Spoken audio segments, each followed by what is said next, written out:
Hello friends, नमस्ते, अस्सलाम वालेकुम। और इस उम्मीद के साथ कि आप जहाँ होंगे हंसते बसते और मुस्कुराते होंगे। आज की शानदार वीडियो का आगाज़ करते हैं जिसका टाइटल है इंडियन स्टेट्स के दरमियान रेस है $1 ट्रिलियन इकानमी बनने की। तो देखते हैं पहले नंबर पर इंडिया में जो $1 ट्रिलियन इकानमी है वो कौन सी रियासत बनती है। वैसे तो महाराष्ट्र जो है वो भारत में इकानमी को लेकर सबसे बड़ी रियासत है और इसी का इम्कान है कि ये भारत की पहली $1 ट्रिलियन इकानमी बनेगी।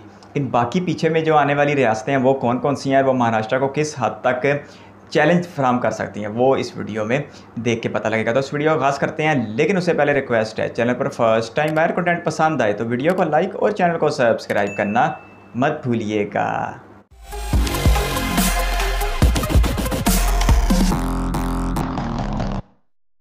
दोस्तों, जब भी हम इंडियन स्टेट्स की इकोनॉमी को कंपेयर करते हैं चाइना, अमेरिका एंड जापान जैसे कंट्रीज के स्टेट्स या फिर प्रोविंसेस की इकोनॉमी के साथ में, तो हमारे इंडियन स्टेट्स का इन डेवलप्ड कंट्रीज के स्टेट्स की इकोनॉमी के सामने कोई कंपैरिजन ही नहीं बैठता।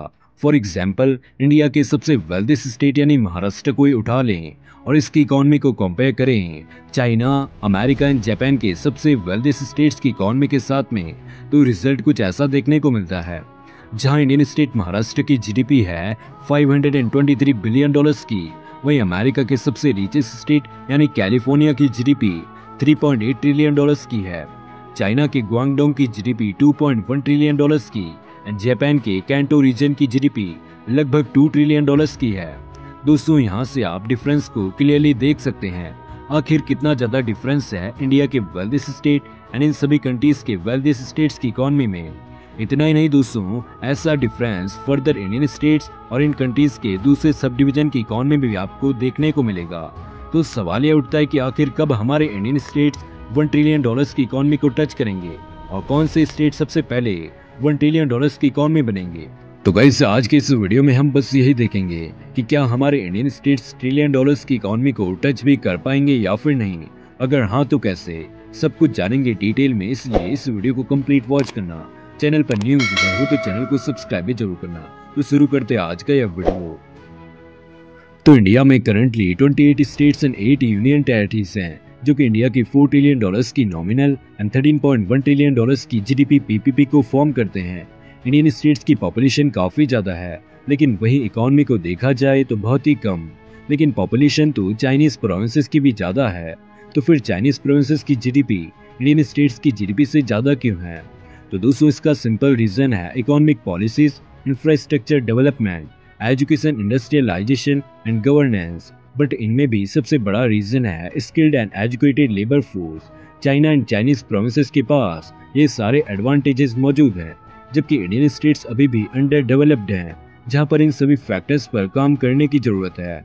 तो आइए दोस्तों, देखते हैं कौन से इंडियन स्टेट सबसे पहले $1 ट्रिलियन की इकोनॉमी बन सकते हैं, कैसे और कब। दोस्तों, $1 ट्रिलियन इकोनॉमिक स्टेट्स बनने की लिस्ट में इंडिया के महाराष्ट्र, तमिलनाडु, उत्तर प्रदेश, कर्नाटक एंड गुजरात को मिलाकर टोटली 5 स्टेट्स में बेहतरीन कंपटीशन है। तो सबसे पहले बात करते हैं कर्नाटका की। तो साउथ इंडिया का यह स्टेट प्रेजेंट टाइम में इंडिया का 5th रिचेस्ट स्टेट है, जिसकी जीडीपी तकरीबन $322 बिलियन अमेरिकी डॉलर है। कर्नाटक अपनी जीडीपी को 13% की जीडीपी ग्रोथ रेट से 17% करके $1 ट्रिलियन तक पहुंचाना चाहता है।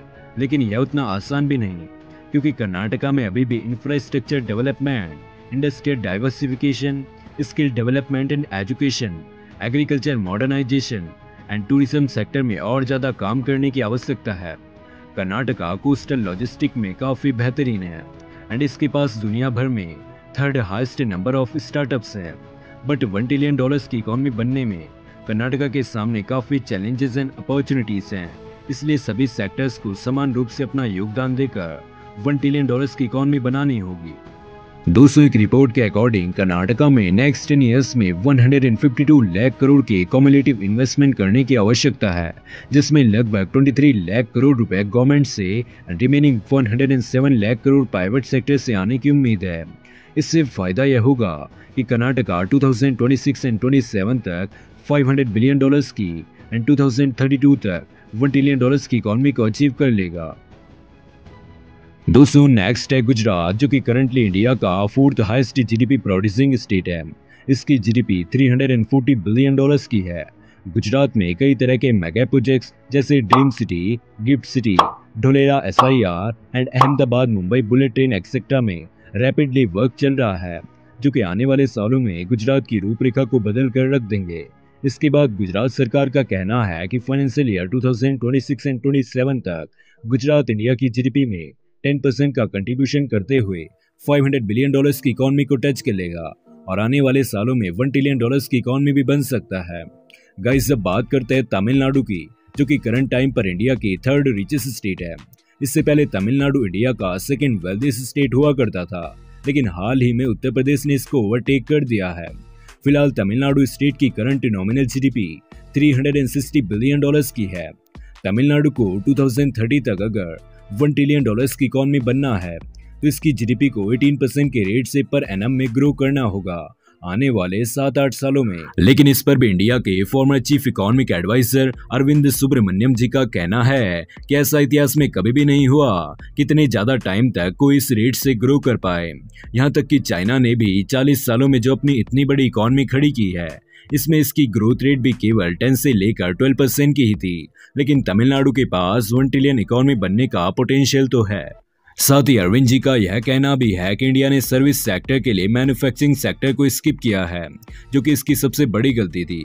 जबकि दूसरी तरफ चाइना, जिसने मैन्युफैक्चरिंग सेक्टर पर काम किया है, दुनिया में मैन्युफैक्चरिंग सेक्टर का 40% पार्ट रखता है, जबकि इंडिया का कंट्रीब्यूशन इस फील्ड में केवल 4% का ही है। देर में ही सही, लेकिन तमिलनाडु भी इंडिया का मैन्युफैक्चरिंग हब बनेगा। अगर मैन्युफैक्चरिंग सेक्टर में तमिलनाडु अच्छा खासा काम करता है तो यहाँ पर आपको GDP में एक बड़ी इंक्रीमेंट देखने को मिलेगी। साथ ही तमिलनाडु टूरिज्म भी यहाँ का बढ़िया इकोनॉमिक बूस्टर बन सकता है। तमिलनाडु को $1 ट्रिलियन की इकोनॉमी बनने के लिए highly educated youth and government support की जरूरत है, बट ये भी काफी challenging and time taking process होने वाली है। तो वेट करते हैं गाइस 2030 का। नाउ गाइस, अब इंडिया के 2nd वेल्थीस्ट स्टेट यानी बात करते हैं उत्तर प्रदेश की। तो गाइस, यह स्टेट भी $1 ट्रिलियन की इकोनॉमी बनने का दावेदार है, जिसकी मौजूदा GDP $384 बिलियन की है और इसका सपना 2027 एंड 28 तक $1 ट्रिलियन की GDP बनने का है। उत्तर प्रदेश के डेवलपमेंट के लिए यहाँ पर सरकार ने 14,000 प्रोजेक्ट्स को प्लान किया है, जिन पर लगभग 10 लाख करोड़ का इन्वेस्टमेंट आएगा। गाइस, उत्तर प्रदेश को $1 ट्रिलियन की इकोनॉमी बनाने के लिए इसके 75 डिस्ट्रिक्ट्स को मिलकर काम करना पड़ेगा। बीते सालों में यहाँ पर sugar cane and horticulture crop production में भी एसेंशियल ग्रोथ देखी गई है। उत्तर प्रदेश को आगे भी क्रॉप डाइवर्सिफिकेशन को और ज्यादा एनहेंस करना पड़ेगा। UP milk and egg production में भी इंडिया के टॉप स्टेट्स में से एक है। साथ ही UP transport, real estate, communication, professional and public service में भी रैपिडली ग्रो कर रहा है। इसके अलावा तमिलनाडु के जैसे टूरिज्म यहाँ की इकोनॉमी का भी मेन पिलर है। तो गाइस, आइए महाराष्ट्र की बात करते हैं। तो $523 बिलियन की GDP इन 2024 के साथ महाराष्ट्र इंडिया का सबसे वेल्थीस्ट स्टेट है और कई सारे इकोनॉमिक एडवाइजर का अंदाजा है कि 2027 एंड 28 तक महाराष्ट्र इंडिया का 1 ट्रिलियन या फिर इससे ज्यादा की इकोनॉमी वाला पहला स्टेट होगा। लेकिन कंडीशन है कि आने वाले कुछ सालों में महाराष्ट्र को 17 या फिर 18% के ग्रोथ रेट से ग्रो करना होगा, जो कि काफी चैलेंजिंग है। $1 ट्रिलियन की इकोनॉमी पाने के लिए महाराष्ट्र को agriculture, real estate and tourism पर फोकस करना होगा। महाराष्ट्र के सभी डिस्ट्रिक्ट्स को अपना सिग्निफिकेंट रोल प्ले करना पड़ेगा, क्योंकि यहाँ पर 36 में से 7 डिस्ट्रिक्ट्स ही मेनली यहाँ की 55 से लेकर 60% की इकोनॉमी को जनरेट करते हैं। लेकिन और डिस्ट्रिक्ट्स को भी आगे आने की जरूरत है। यहाँ पर काफी सारे इरिगेशन एंड इंफ्रास्ट्रक्चर प्रोजेक्ट्स के कंप्लीट होते ही इसकी इकोनॉमी को काफी अच्छा बूस्ट मिलने वाला है। तो दोस्तों, आप इंडिया के किस स्टेट से हो और आपके अकॉर्डिंग इंडियन स्टेट्स का $1 ट्रिलियन की इकोनॉमी बनने का सपना पूरा भी होगा या फिर नहीं? अगर हाँ तो कब? कमेंट सेक्शन में जरूर बताना। तो मिलूंगा दूसरे वीडियो के साथ। वीडियो ऑनर ने वीडियो के आगाज़ में जो इंडिया की रियासतों का कंपैरिजन अमेरिका, चाइना या जापान की रियासतों के साथ किया, वो बिल्कुल ही गैर मुनसिफाना था।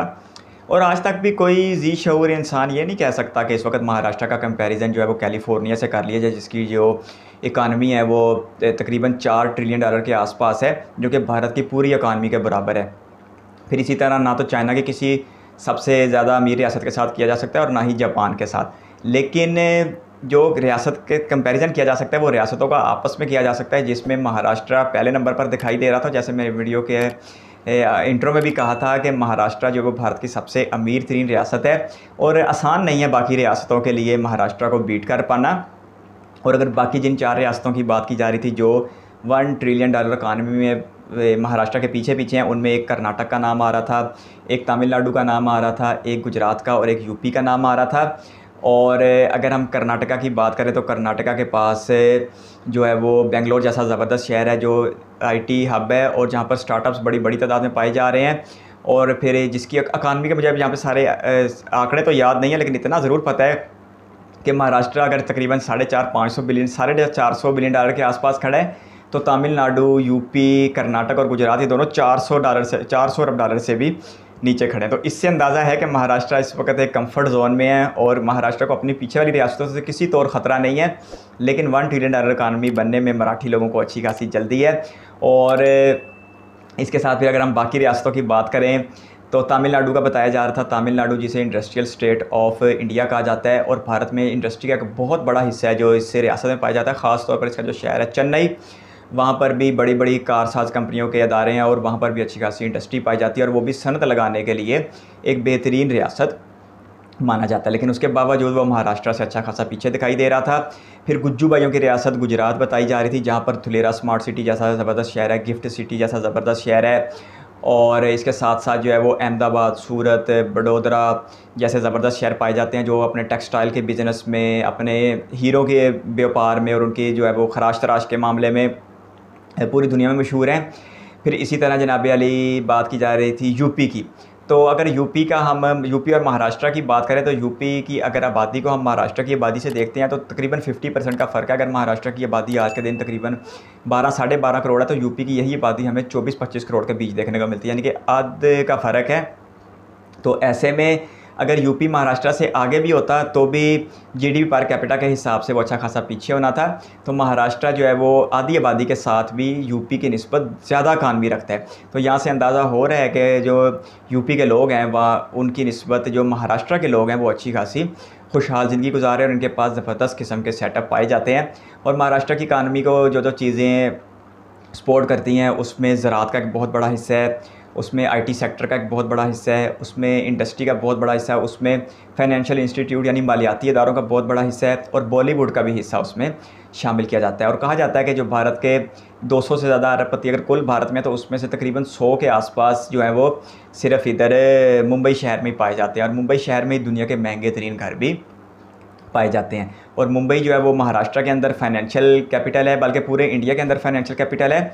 और इसके साथ साथ सिर्फ ऐसा ही नहीं है कि महाराष्ट्र की जो पूरी इकानमी है वो सिर्फ मुंबई के ऊपर ही निर्भर है, बल्कि महाराष्ट्र के जो 36 ज़िला हैं उसमें से 7 ज़िला ऐसे हैं, यानी 7 डिस्ट्रिक्ट ऐसे हैं जो महाराष्ट्र की पूरी इकानमी में 60 से 65% का हिस्सा देते हैं। और उसमें से भी 5 ऐसे हैं जो महाराष्ट्र की पूरी इकानमी में 50% का हिस्सा देते हैं, जिसमें नागपुर, नासिक, मुंबई, पुणे और थाने जैसे शहर शामिल हैं। अगर पुणे शहर की बात करें तो पुणे शहर में अद्वियात साज कंपनियां बैठी हुई हैं, इसी तरह फिर कार साज कंपनियां भी वहाँ पर अच्छी खासी बैठी हुई हैं और वहाँ पर जो है आईटी सेक्टर भी एक बड़ा सेक्टर है। फिर इसी तरह अगर हम नासिक की बात करें तो यहाँ पर जो अंगूर की खेती बड़े इंटरनेशनल लेवल की होती है और बड़ा वीआईपी अंगूर तैयार किया जाता है और जिसे एक्सपोर्ट किया जाता है। और इसके साथ साथ अगर थाने की बात करें तो यहाँ पर भी कुछ एक इंडस्ट्रीज़ हैं। तो कुल मिला के जो महाराष्ट्र है वो जिस तेज़ी के साथ ग्रो कर रहा है वो भारत की पहली जो है वो $1 ट्रिलियन इकानमी बनेगा। और कुछ एक रियासतों का बता रहे थे जैसे तमिलनाडु या गुजरात या इधर कर्नाटक, वो जो है वो 2030, 28, 29 यहाँ करके $1 ट्रिलियन इकानमी बनेगा। लेकिन उससे कहीं पहले जो महाराष्ट्र जो है $1 ट्रिलियन इकानमी बन चुका हुआ। लेकिन यहाँ पर जो कुछ रियासतों के ग्रोथ रेट बताए जा रहे थे वो बिल्कुल नाकाबिले अमल थे, यानी कि जिस तरह शायद तमिलनाडु को बता रहे थे कि 18% तक ग्रोथ रेट हो तो महाराष्ट्र ये तो तमिलनाडु है वो $1 ट्रिलियन इकानमी बन जाएगा अगले 5 से 6 सालों में। लेकिन फिर वो जो इकोनॉमिस्ट हैं उनका तजिया बता रहे थे कि अगर पिछले 40 वर्षों में चाइना ने जो तरक्की किया तो उसके दरमियान भी उसका ग्रोथ रेट 10 से 12% के साथ रहा है। तो ऐसे में फिर किसी रियासत के लिए इनफरादी तौर पर 18% का ग्रोथ रेट कर पाना आम बात नहीं होगी। अगर ये सारी रियासतें 8 से 10% या 12% के बीच भी चलती रहें तो अगली एक दहाई यानी अगले 10 वर्षों में ये 5 की 5 रियासतें तो यकीनी तौर पर भारत की $1 ट्रिलियन इकानमी बन चुकी होंगी। और इस रेस को बहुत जल्द जो है वो महाराष्ट्र जीत भी चुका होगा, क्योंकि महाराष्ट्र के पास इंफ्रास्ट्रक्चर है, महाराष्ट्र के पास इंफ्रास्ट्रक्चर की सूरत में ज़बरदस्त किस्म के हाईवेज़ हैं, रेल नेटवर्क है। और भारत की पहली रेल भी यहाँ पर चलाई गई थी, जहाँ पर भारत का सबसे बड़ा पोर्ट है JNPT पोर्ट, जो कि भारत की एक्सपोर्ट का एक बहुत बड़ा हिस्सा कवर करता है। और अब तो जिसे WDFC के ज़रिए पूरे भारत के साथ जोड़ा भी जा रहा है। फिर एक दिल्ली मुंबई इंडस्ट्रियल कॉरिडोर है, जिसकी मदद से भी महाराष्ट्र की इकानमी को भी अच्छा खासा बूस्ट मिल रहा है। फिर इसी तरह जो है बाकी रियासतों की भी बात की जा रही थी। बाकी रियासत चेन्नई तमिलनाडु के पास भी पोर्ट है, लेकिन वो जो कि वो बहेरा अरब में नहीं है, वो खलीज बंगाल में पड़ता है, तो वो ज़रा दूर हो जाता है इधर अरब और अफ्रीका और यूरोप के साथ समुद्री तिजारत के लिहाज से। तो ऐसे में महाराष्ट्र को जियोग्राफी के अच्छे खासे फ़ायदे हैं। यहाँ की जो ज़मीन है वो कपास की खेती के लिए बहुत ज़्यादा साजगार है। यही वजह कि भारत में जो पहली टेक्सटाइल इंडस्ट्रीज़ लगाई गई थी वो इसी खिते में लगाई गई थी। और आज के दिन तक भी यहाँ का नागपुर का संतरा, रत्नागिरी के आम और नासिक के अंगूर पूरी दुनिया में फ़ेमस हैं। फिर इसी तरह जिस तरह पहले भी बात की कि IT सेक्टर भी महाराष्ट्र और मुंबई और पुणे में पाया जाता है। और बड़ी बड़ी इंडस्ट्रीज़ हैं, जो अद्वियात साज कंपनियाँ हैं, जिस तरह के सन फार्मेसी और दूसरी तीसरी, उनके जो प्लांट है वो भी महाराष्ट्र में पाए जाते हैं। तो ऐसे में लगता नहीं है कि महाराष्ट्र किसी तौर भी इनमें से 4 में से किसी रियासत को आगे आने देगा। और यकीनी तौर पर महाराष्ट्र ही वो पहली रियासत होगा जो भारत की $1 ट्रिलियन इकानमी बनेगा।